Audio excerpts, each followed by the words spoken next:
মানে একটা হাসি হয় না একটা স্মাইলিং ফেস থাকে যে অনেক সময় দেখবে অনেকেরই কিন্তু এই অভ্যাসটা থাকে চীনা পরিচিত হোক না হোক মানে যখন মানুষকে গ্রিট করবে একটা পজিটিভ ভাইব নিয়ে একটু হাসি মুখ নিয়ে এক্সাক্টলি সেই হাসি মুখ নিয়ে কিন্তু অনির্বাণে মায়ের দিকে এরকম করে টান নিয়ে তাকিয়েছে। অনির্বাণের মাও একটু হাসি করেছে।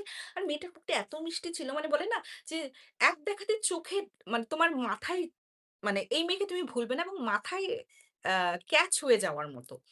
ঠিক আছে তো ঠিক আছে সন্ধ্যা হয়ে গেছে। তো অনির্বাণের মা মানে আ তাড়াতাড়ি কাপড় করে মানে জিজ্ঞেস করতেই যাবে যে, "তুমি কোথা থেকে এসছো? তোমার নাম কি?" জিজ্ঞেস করতে মেয়েটা না দ্রুত গতিতে মানে আম গাছের ওদিকে গিয়ে পুরো ভ্যানিশ হয়ে গেছে। চোখের ইয়েতে। আর অনির্বাণ কিন্তু তখন দেখেনি। বাচ্চা মানুষ তো বুঝতেই পারছো এদিক ওদিক করছে। এটা দেখে অনির্বাণের মা প্রচন্ড ভয় পেয়ে যান এবং অনির্বাণকে একটা এরকম করে হাতে ধরে হ্যাঁ, হুড় করে টানতে সিঁড়ির নিচে নেমে আসে। ঐদিন রাত্রে যখন উনার বাবা এসেছেন দেখে মানে হয় না দেখবে একটা মেবি উনি বিশ্বাস করেন না। বাট যারা বিশ্বাস করোও না তাদের চোখের সামনে যদি এরকম একটা মানে যেটার কোনো ব্যাখ্যা নেই তোমার কাছে যে আম গাছের ওদিকে গিয়ে মেয়েটা ভ্যানিশ হয়ে গেল কিভাবে? নিচেও তো পড়ে গেলে তো আওয়াজ হবে ধুম করে, হ্যাঁ? তো কিছু ব্যাখ্যা নেই একটু মুখ থমথমে। তখন অনির্বাণের বাবা জিজ্ঞেস করছে, "কি হয়েছে? তোমার মুখ এত ভার কেন?" তো বলছে যে, "আর বলো না, আজকে না এরকম দেখেছি জানো ছাদটা এই বাড়িতে আসার পর তো কাপড় ধোয়া-টোয়া যখন বেশি হয়ে যায়, আমি ছাদের উপর চলে যাই।